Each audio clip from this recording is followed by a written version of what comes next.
এখন আমরা যে টপিকটা দেখব এই টপিক আশা করি আমাদের ক্লিয়ার। সামনে আমরা এই টপিকের উপর আরো ম্যাথ করবো, বাট তার আগে আমাদের আরো কিছু রিফাইন্ড শর্টকাট না রিফাইন্ড থিওরি শেখা দরকার, যেগুলা মেইন বইয়ে ইউজ করে না, বাট আমরা যদি ইউজ করি আমাদের পাওয়ার মেইন বই থেকে অনেক বেশি থাকবে। বুঝতে পারছো কি বলছি? নাম হচ্ছে তার আয়ত একক ভেক্টর। একক ভেক্টর কি বলে সবাই তো জানো, ক্লাসে প্রকারভেদে পড়া হয়েছে। একক ভেক্টর কাকে বলে ক্লাসে পড়া হয়েছে না? যে ভেক্টরের মান এক। তাহলে আমরা একটা ভেক্টর থেকে একক ভেক্টর কেমনে বের করব বললাম, এ ভেক্টর। একক ভেক্টর কি হবে? এ ভেক্টরকে তার মান দ্বারা ভাগ করব। একক ভেক্টরকে আমরা ইন জেনারেল কি দ্বারা প্রকাশ করি? ইটা ক্যাপ দ্বারা। এবং তার দিকটা কোন দিকে থাকবে? যে ভেক্টরটাকে আমরা তার মান দ্বারা ভাগ করতেছি ওই ভেক্টরের দিকেই থাকবে, কারণ দিক বদলানোর মতো কোনো কাজ তো আমরা করি নাই। একটা ভেক্টরের মান ছিল 5, তাকে 5 দ্বারা ভাগ করে ফেলছি 1, তার দিক কি বদলাইছে? একটা ভেক্টরের মান ছিল 10, 10 দ্বারা ভাগ করলে মান হয়ে গেলে 1, দিক কি বদলাইছে? দিক বদলানোর জন্য তো আমি কিছু করি নাই, তার মানে মান বদলাবে, দিকটা বদলাবে না। একটা মনে করো 10 নিউটন একটা বল, 10কে তুমি 5 দ্বারা গুণ করলে কি হবে? 50 নিউটন। মান বেড়ে গেছে, 5 দ্বারা ভাগ করো 2 নিউটন, মান কমে গেছে, দিকে তুমি হাতও দাও নাই, দিক বদলাবে কেমনে? দিক বদলাবে না। তাহলে একটা ভেক্টরকে একটা স্কেলার দ্বারা গুণ করলে, গুণ করা মানে কিন্তু আসলে ভাগ করা একই জিনিস, ভাগ কিন্তু গুণের ভিতরেই পড়ে। 2 দ্বারা ভাগ করা মানে কি? হাফ দ্বারা গুণ করা, তাই না? তাই আমি যদি গুণ করি ভেক্টরের মানের কোনো মান তো চেঞ্জ হবেই, বাট দিকের কোনো চেঞ্জ হবে না। তাহলে একটা ভেক্টরকে তার মান দ্বারা ভাগ করলে আমরা পেয়ে যাব ওই ভেক্টরের দিকেই একক ভেক্টর। কোনো ডাউট এখানে নাই? তাহলে এখন বলো, আমাদের যে স্থানাঙ্ক ব্যবস্থা, আমরা যেই স্থানাঙ্ক ব্যবস্থায় কাজ করি সেখানে আমাদের এটা কতটা ডাইমেনশন থাকে হিসাব করার জন্য? 3টা, এক্স অক্ষ, ওয়াই অক্ষ আর জেড অক্ষ। আচ্ছা, আমি যদি বলি এটাকে এক্স অক্ষ, আমি যদি বলি এটাকে ওয়াই অক্ষ, যদি বলি এটাকে জেড অক্ষ, তাইলে এখন খেয়াল করবা এক্স অক্ষ, ওয়াই অক্ষ আর জেড অক্ষ। আমি একটু ওয়াই অক্ষকে তোমাদের চ্যাপ্টা করে দিছি, কষ্ট পায় না কেউ। এটাকে তুমি একটা ফ্লোর কল্পনা করতে পারো, এটা হচ্ছে একটা ফ্লোর, ঠিক আছে? একটা ফ্লোর, ফ্লোর বরাবর আমরা এই অক্ষকে বললাম এক্স অক্ষ, আর এই বরাবর বললাম ওয়াই। এই যে এই বরাবর হচ্ছে আমার ওয়াই অক্ষ, আর এটা হচ্ছে আমাদের এক্স অক্ষ, আর তার সাথে লম্বভাবে কে আছে? জেড অক্ষ। তাহলে এটাকে তুমি একটা বিল্ডিং কল্পনা করতে পারো, একটা বাসার রুম চিন্তা করতে পারো, যেখানে এটা হচ্ছে দেয়াল, এই দুইটা দেয়াল আর এই হচ্ছে ফ্লোর। বোঝা গেছে কিনা? ক্লিয়ার তো সবার এইটুকু? তাহলে আমি এক্স অক্ষ, ওয়াই অক্ষ আর জেড অক্ষ ছাড়া তো আমাদের মাপার জন্য আর কিছু নাই, আমরা যাই মাপবো এক্স অক্ষ, ওয়াই অক্ষ আর জেড অক্ষ নিয়েই মাপবো, তাই কিনা? তাহলে আমাদের এই 3টা অক্ষ বরাবর স্পেশাল 3টা একক ভেক্টর আমরা নিয়ে নিতে পারি, যেগুলোকে আমরা কাজে লাগাবো। তাহলে খেয়াল করো, এক্স অক্ষ বরাবর কোনো ভেক্টর যদি থাকে যার মানটা হচ্ছে 1, তাকে আমরা কি বলবো? এক্স অক্ষ বরাবর একক ভেক্টর। ওয়াই অক্ষ বরাবর কোনো ভেক্টর যদি থাকে যার মান হচ্ছে 1, তাকে আমরা কি বলবো? ওয়াই অক্ষ বরাবর একক ভেক্টর। সেম কথা জেড অক্ষের জন্য প্রযোজ্য, এখানে বলে দিব এটা হচ্ছে জেড অক্ষ বরাবর একক ভেক্টর। এবং যেহেতু এরা স্পেশাল 3টা একক ভেক্টর এবং এরা পরস্পরের সাথে লম্ব, এক্স অক্ষ, ওয়াই অক্ষ, জেড অক্ষ পরস্পর লম্ব না, তাহলে তাদের দিক বরাবর একক ভেক্টরগুলো তো পরস্পর লম্ব। এই যে এটা হচ্ছে এক্স অক্ষ বরাবর, এটা ওয়াই অক্ষ বরাবর, এটা জেড অক্ষ বরাবর, এটা কিন্তু প্রত্যেকের সাথে লম্ব। এই যে প্রত্যেকের সাথে লম্ব, সবাই সবার সাথে লম্ব। তাহলে এদেরকে নাম দেওয়া হয় আয়ত একক ভেক্টর। যেহেতু আয়তের হিসাব নাম বৈদ্যুতিক কোণে আছে সবাই, সেই জন্য এটাকে বলা হচ্ছে আয়ত একক ভেক্টর। আয়ত ইংলিশে বলা হবে রেক্টেঙ্গুলার ইউনিট ভেক্টর, আয়ত একক ভেক্টর। এবং এদেরকে প্রকাশ করা হয় আই ক্যাপ, যথাক্রমে আই ক্যাপ ওয়াই অক্ষ বরাবর যেটা সেটাকে বলা হয় জে ক্যাপ, আর জেড অক্ষ বরাবর যেটা সেটাকে বলা হয় কে ক্যাপ। তাহলে এক্স অক্ষ বরাবর একক ভেক্টরকে আমরা প্রকাশ করবো আই ক্যাপ দ্বারা, ওয়াই অক্ষ বরাবর জে ক্যাপ দ্বারা, আর জেড অক্ষ বরাবর কে ক্যাপ দ্বারা। এখন জাস্ট নিজেরা চিন্তা করে একটু বলো, 20 আই ক্যাপ দ্বারা আমরা কি বুঝতেছি? একটা ভেক্টর যার মান 20 এবং যে আছে এক্স অক্ষ বরাবর। 10 জে ক্যাপ দ্বারা কি বুঝবো? 10 ঘর, 10 একক, যেটাই হোক, বেগ হোক, বল হোক, ত্বরণ হোক, যাই হোক, 10 ঘর কোন অক্ষ বরাবর? জেড অক্ষ বরাবর। এখন বললাম 20 I cap plus 10 J cap মানে কি বোঝায়? এটা একটা মিক্সড ভেক্টর, যেটা এক্স অক্ষ বরাবর 20 ঘর, ওয়াই অক্ষ বরাবর 10 ঘর হইতেই পারে। এবং এটাকে তোমরা মিলাতে পারো স্থানাঙ্ক ব্যবস্থার সাথে, 20,10 কার্টেশীয় স্থানাঙ্ক এটাকে বসাতে পারবে না, ওটাকে যা আসবে এখানে আসলে তাই আসছে। ব্যাপারটা খেয়াল করো, আমি এখন এক্স অক্ষ ওয়াই অক্ষ নিয়ে কথা বলি খালি। এক্স অক্ষ বরাবর কত ঘর? জাস্ট এটা নর্মালি চিন্তা করো, আমি যদি বলি জাস্ট 20 আই যদি শুধুমাত্র কাউন্টে করি, তাহলে কি আসবে? এক্স অক্ষ বরাবর 20 ঘর, শেষ, কাজ এখানে শেষ। যদি বলি ওয়াই অক্ষ বরাবর 10 ঘর, এইটা ঠিক আছে কিনা? এক্স অক্ষ বরাবর 20 ঘর ছিল, ওয়াই অক্ষ বরাবর 10 ঘর ছিল, এটা। এখন বললাম কি, এক্স অক্ষ বরাবর 20 ঘর এবং ওয়াই অক্ষ বরাবর 10 ঘর মানে কি? এই কি সাথে দুইটা, বোঝা গেছে কিনা? এক্স অক্ষ বরাবর 20 ঘর, দেন ওয়াই অক্ষ বরাবর 10 ঘর, তাহলে কি পজিশনটা এটা না? এই হচ্ছে আমার সেই ভেক্টরটা, এটার নাম হচ্ছে এই যে স্থানাঙ্ক ব্যবস্থার মতো 10 ঘর ওয়াই অক্ষ বরাবর, 20 ঘর x অক্ষ বরাবর। এটাকে তুমি কার্টেসিয়ান স্থানাঙ্কের সাথে মিলাতে পারবা। আর যখন তুমি ভেক্টরের মানটা বের করবা, দেখো তো এই মানটা কি এদের এই ত্রিভুজের অতিভুজ না? √10 স্কোয়ার প্লাস 20 স্কোয়ার, দেখো তো এটাকে পরস্পর লম্বভাবে আছে না? x অক্ষ বরাবর 20 ঘর, y অক্ষ বরাবর 10 ঘর। তাহলে কি আমি সূত্র শিখে আসছি না? মাত্র লম্বভাবে থাকলে কি হয়? √p square plus q square. তাহলে √20 স্কোয়ার মানে 400, 10 স্কোয়ার মানে 100, বর্গমূল করলে 500, বর্গমূল করলে কি হয়? 10√5। তাহলে আনসার কত আসবে এখানে? 10√5। এই যে 10√5 বের করলা, এখানে কি কোণ আসবে না তোমার? কোণটা কত? tan ইনভার্স লম্ব বাই ভূমি না? 10/520 না? q/p না? মনে আছে কিনা সবার এগুলা? 10/20, তাহলে কত আসবে? tan inverse half. এই যে তুমি থিটা বের করলা, আর এই যে তুমি ভেক্টরের মানটা বের করলা, লব্ধিটা, এটা কি আসলে পোলার স্থানাঙ্ক ব্যবস্থার মতো না? আর কমা থিটা। তা দেখো তুমি কার্টেসিয়ান এটা, সেখান থেকে তুমি ট্রান্সফার করছো কি ভেক্টরের মান 10√5, এবং কোণ হচ্ছে মান তো জানি না, tan ইনভার্স হাফ যাই আসার আসবে, 26 সামথিং মেবি আসবে। তাহলে tan ইনভার্স হাফ।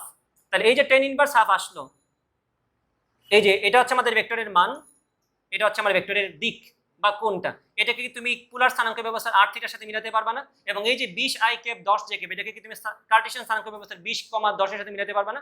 মিলিয়ে পড়বা, জিনিসগুলো ইজিলি মনে থাকবে। বোঝা গেছে কিনা? তাহলে 20i ক্যাপ বোঝায় খালি x অক্ষ বরাবর 20 ঘর, 10 j ক্যাপ বোঝায় y অক্ষ বরাবর 10 ঘর, 5k ক্যাপ বোঝাবে z অক্ষ বরাবর 5 ঘর। বাট যদি আমি মিক্স করে দেই 20i cap plus 10 j cap, মানে হচ্ছে সে একই সাথে x অক্ষ বরাবর 20 ঘর, y অক্ষ বরাবর 10 ঘর, এবং সেখান থেকে তুমি তার প্রপার মানটাও পাবা পোলার স্থানাঙ্কের মতো, এবং দিকটাও পেয়ে যাবে। 3i ক্যাপ প্লাস, খেয়াল করো, 3i cap plus 4j cap, এই যে ভেক্টরটা, এই ভেক্টরের মানটা কত হবে বলো তো? ভেক্টরের মান পোলার স্থানাঙ্কের মতো মানটা কত? x অক্ষ বরাবর 3 ঘর, y অক্ষ বরাবর 4 ঘর, মানটা কত হবে? √3 স্কয়ার প্লাস 4 স্কয়ার না? তাহলে মানটা আসলো আমাদের, যদি আমি লব্ধি বলি আর, তাহলে মানটা কত আসবে? √3 স্কয়ার প্লাস 4 স্কয়ার। কোনো সমস্যা কারো? বোঝা গেছে না সবার? আচ্ছা, কোন এতে যাচ্ছে না, কোন তো আবার সেম কথা, tan ইনভার্স 4/3 আসবে। এটা কি y অক্ষ বরাবর না? ব্যাপারটা বোঝার চেষ্টা করো। আমি যদি বলি আমি x অক্ষ বরাবর 3 ঘর গেছি, দেন y অক্ষ বরাবর 4 ঘর উঠছি, এই না কাহিনীটা? আমি তো কোন বলতেছি এটাকে, তো জানা কথা এটা তো আমার লম্ব, কত ঘর? 4 ঘর। এটা হচ্ছে আমার ভূমি, কত ঘর? 3 ঘর। তো জানা কথা, 10 দিয়ে দিতে আনসার আসবে tan ইনভার্স 4/3। ঠিক আছে? আমি যদি এই দিকের সাথে কোন বলতাম, তখন আমি কি বলতাম? তখন আমার অন্যভাবে কাজ করা লাগতো। তখন এটা কতটুকু? 4, এটা কতটুকু? 3। তখন এটা কি আমার লম্ব না? এটা কি আমার ভূমি না? যার যেভাবে সুবিধা আর কি, যেভাবে সুবিধা সেভাবে করতে পারো। নর্মালি আমরা x অক্ষের সাথেই কোনটা বলে থাকি, নর্মালি এটাই হয়। তাহলে এটা ওই হিসাবে tan ইনভার্স 4/3 আসবে। ঠিক আছে কিনা? এখন ব্যাপারটা বোঝার চেষ্টা করো। এটা তো পিথাগোরাস দিয়ে সবাই বুঝে গেল। এখন যদি আমি তোমাদেরকে বলি 3i cap plus 4j cap plus 5k cap, এই ক্ষেত্রে বলো তো মানটা কত হবে? এটাকে ইমাজিন করতে পারতেছে কেমনে হবে? 2D তে তো ইমাজিন করা যায়। 3i cap 4j cap, Pythagoras হয়ে গেছে, এই হচ্ছে আমার মান, √4 স্কয়ার প্লাস 3 স্কয়ার, ডান। ত্রিমাত্রিক না এটা? x অক্ষ বরাবর 3 ঘর, y অক্ষ বরাবর 4 ঘর, z অক্ষ বরাবর 5 ঘর। আনসার ঠিক আছে, কোনো সমস্যা নাই। √3 square plus 4 square plus 5 square, that's okay. এটা কিন্তু 54 না, মাথায় রেখে, এটা কে ক্যাপ, এটা কিন্তু কে ক্যাপ। আনসার ঠিক আছে, বাট কেমনে আনসারটা আসছে সেটা বুঝতেছে কিনা সবাই? একটু ইমাজিন করার খাতায় একটু আঁকার চেষ্টা করে দেখো তো কেমন হয় ব্যাপারটা। 3 ঘর, 4 ঘর আর 5 ঘর।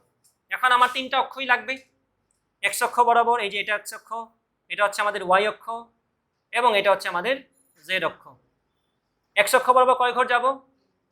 3 ঘর। y অক্ষ, এই যে 1 2 3, y অক্ষ বরাবর, আচ্ছা এক কাজ করি, তোমাদের বোঝার সুবিধার্থে আমি z অক্ষ ওই দিকে দিচ্ছি, এই যে y অক্ষ হচ্ছে এই দিকে। আর বেশি বুঝতে কষ্ট হলে ফ্লো রেখে দিও, তাহলে ইমাজিন করতে ইজিয়ার হবে। বোঝা গেছে কিনা এখন? এটা হচ্ছে x অক্ষ, x অক্ষ বরাবর কয় ঘর গেলাম? 3 ঘর। দেন y অক্ষ বরাবর কয় ঘর যাব? 4 ঘর। এই যে 1 2 3 4, এই যে y অক্ষ বরাবর 4 ঘর গেলাম। দেন z অক্ষ বরাবর কয় ঘর উঠবো? 5 ঘর। এই যে মনে করো 1 2 3 4 5, z অক্ষ বরাবর আমরা 5 ঘর উঠবো। হয়তো ভাবতেছো z অক্ষ বরাবর 5, এখানে আমি এখানে এত উপরে নিয়ে গেলাম কেন? এটা 3 ডাইমেনশনাল চিত্র, সো বুঝতে একটু সময় লাগবে, প্রসেস করতে সময় লাগবে, আমি বুঝাবো একটু পরে তোমাদের। এই হচ্ছে 3 ঘর x অক্ষ বরাবর, 4 ঘর y অক্ষ বরাবর, আর z অক্ষ বরাবর 5 ঘর। এটা কি আমার ফাইনাল অবস্থান না? x অক্ষ বরাবর 3 ঘর, y অক্ষ বরাবর 4 ঘর, z অক্ষ বরাবর 5 ঘর। This is our final position. এখন আমি কই থেকে শুরু করছি? এখান থেকে না? আমার কি আসলে এই ভেক্টরটারই মান বের করার কথা না?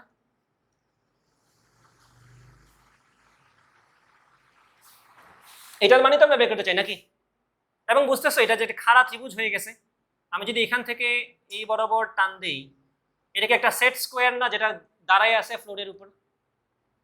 ইমাজিন করতে পারতেছো? একটা সেট স্কোয়ার তো চিনো সবাই, জ্যামিতি বক্সে যে একটা বেকার জিনিস থাকে।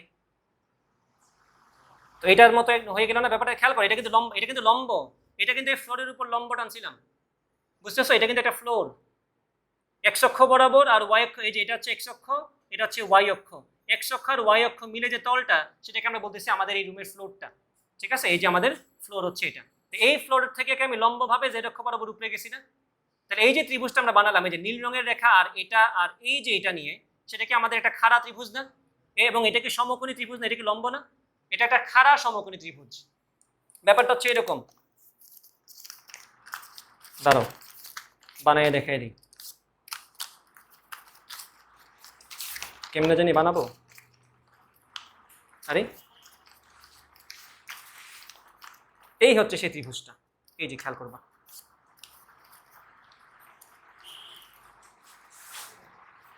এটা যদি বুঝতে পারো, এটা হচ্ছে সেই ত্রিভুজটা যেটা আমি একমাত্র আঁকলাম। নীল রঙেরটা হচ্ছে এই যে এই ত্রিভুজটা হচ্ছে এইটা, খাড়া ত্রিভুজটা। বোঝা গেছে কিনা? এখন আমার কি এই খাড়া ত্রিভুজটার নীল রঙের রেখার দৈর্ঘ্য বের করা লাগবে না? এটাই তো আমার ফাইনাল লব্ধি না? এই দেখো, এক্স অক্ষ বরাবর 3 ঘর, ওয়াই অক্ষ বরাবর 4 ঘর, জেড অক্ষ বরাবর 5 ঘর, এটা আমার ফাইনাল অবস্থান। এই যে ও এ বি দেন কি বিসি, তাহলে ওসি কি আমার লব্ধি না, বা ওসি কি আমার ফাইনাল মানটা না যেটা লাগবে? এখন খেয়াল করো, যদি এটা সমকোণী ত্রিভুজ হয়ে থাকে, তাহলে ওসি সমান আমরা কি বলতে পারি? ওসি সমান বলতে পারি আমরা, ওসি সমান আমরা বলতে পারি বিসি স্কোয়ার, হ্যাঁ বিসি স্কোয়ার প্লাস প্লাস কে ও বি স্কোয়ার। তোমরা এখন নিজেরা আমাকে বলো, তোমরা বিসির মান জানো কিনা? জানো, কারণ কত ঘর উঠছিলাম উপরে? 5 ঘর। এখন তোমরা আমাকে বলো, তোমরা ওবি এর মান জানো কিনা? জানো না। ওবির মান তোমরা জানো না, জানবা। খেয়াল করো তো একটু ভালো করে, ওবিটা কি এই মাটিতে শোয়ানো ও এ বি ত্রিভুজের অতিভুজ না? মাটিতে শোয়ানো ত্রিভুজ আছে একটা, দেখো এটা ইমাজিন করতে কষ্ট হবে একটু। এখানে কিন্তু আমরা ও থেকে এতে আসছিলাম এক্স অক্ষ বরাবর, দেন এখান থেকে কিন্তু আমরা লম্বভাবে এ থেকে বিতে গেছিলাম। So this is another triangle that is falling on the floor. ফ্লোরে শুয়ে আছে ত্রিভুজটা, দেখতে মনে হচ্ছে একটা, মানে কোন কেমনে এটা 90 ডিগ্রি হয়, তোমার ইমাজিন করতে হবে এটা যে 90 ডিগ্রি। তাহলে এই 90 ডিগ্রি কোণের যে ত্রিভুজটা, এটা কি মাটিতে শুয়ে আছে না? এই ত্রিভুজের খেয়াল করে, ওবি কি অতিভুজ না? ওবি হচ্ছে খাড়া ত্রিভুজের ভূমি আর মাটিতে শোয়া ত্রিভুজের অতিভুজ। তাহলে মাটিতে শোয়া ত্রিভুজের অতিভুজের মান আমরা ডিরেক্ট জানি না, বাট মাটিতে শোয়া ত্রিভুজের ভূমি জানি আর লম্ব জানি। তাহলে হয়ে গেল না ওবির মানটা? তাহলে ওবি স্কোয়ার আমরা কত বলতে পারি? ও এ square plus AB square. BC square, BC square তো বিসি স্কোয়ারের মতো থাকবে নাকি? দেন ওবি স্কোয়ারের জায়গায় কি বসাবো আমরা? ও এ স্কোয়ার প্লাস এবি স্কোয়ার, বুঝতেছে ব্যাপারটা? Plus AB square. এখন এগুলোকে সাজায় যেটা করবা, আগে এক্স অক্ষটা লিখো, দেন ওয়াই অক্ষটা লিখো, দেন জেড অক্ষটা লিখো, then you get the formula. যেটা বোঝা তোমার জন্য জরুরি, কারণ তোমরা যদি 3 ডাইমেনশনাল কনসেপ্ট না বুঝো, সামনে যখন একটু কঠিন মেথ স্যাররা দিবে, সেই জায়গাতে একদম নগদ বাস খাবে। বুঝছো? অনেকে হয়তো এটা ভাবতে পারো যে 2i কেপ 3j কেপটা তো ঠাস করে বলে দিলাম পিথাগোরাস দিয়ে, √2 স্কয়ার প্লাস 3 স্কয়ার, তো তার সাথে মিলাই মিলাই তো এটা এমনি মনে থাকে 2 স্কয়ার 3 স্কয়ার 5 স্কয়ার। বাট এটা তো মনে থাকবে, বাচ্চাদের প্রশ্ন তো স্যাররা দিবে না তোমারে। যখন আস্তে আস্তে সামনে আগাবা, অ্যাডভান্স প্রশ্ন যখন আসতে থাকবে, তখন তো স্যাররা চেক করবে তোমার কনসেপ্ট ঠিক আছে কিনা। তখন তোমাকে 3 ডাইমেনশনাল কনসেপ্টগুলো মাথায় রাখা লাগবে। যদি তুমি এগুলো মাথায় না রাখো, তুমি কিন্তু 2 ডাইমেনশনাল ইমাজিনেশন দিয়ে 3 ডাইমেনশনে কাজ করতে পারবে না। বুঝছো? এখানে লিখলাম এ বি স্কোয়ার। এখন সবগুলোকে সাজিয়ে আমার কলম মনে হয় আমাকে সাই দিবে না এখন, তাও আশা করতেছি হবে। এ বি স্কোয়ার, সরি প্রথমে কে আসবে? ও এ স্কোয়ার, তাই না? ও এ square plus A B square plus, আর লিখতেছি না, বুঝে গেছো আশা করি, সাজাই লিখলাম। এখন তোমরা নিজেরাই বুঝতেছো যে এটা কি হবে মানটা, √3 square plus 4 square plus 5 square. তোমরা উইথ ইমাজিনেশন জিনিসটা সলভ করছো, বাট পরীক্ষায় আসতে তার ইমাজিনেশন লাগবে না তোমার এইভাবে। বাট যখন অ্যাডভান্স মেথ দিবে, তখন এই ইমাজিনেশনটা তোমার লাগবে, যেখানে আসলে দুইটা সমকোণী ত্রিভুজ মিক্স করে আমরা এই সূত্রটা বের করছি। যেখানে একটা ত্রিভুজ ছিল খাড়া তলের উপর দাঁড়ানো, একটা ত্রিভুজ ছিল মাটিতে শোয়ানো। দুইটা ত্রিভুজের কমন পার্ট কে? ওই মাঝখানের ভূমিটা, যেটা উপরের ত্রিভুজের ভূমি, নিচের ত্রিভুজের অতিভুজ। বুঝতে পারছো কিনা?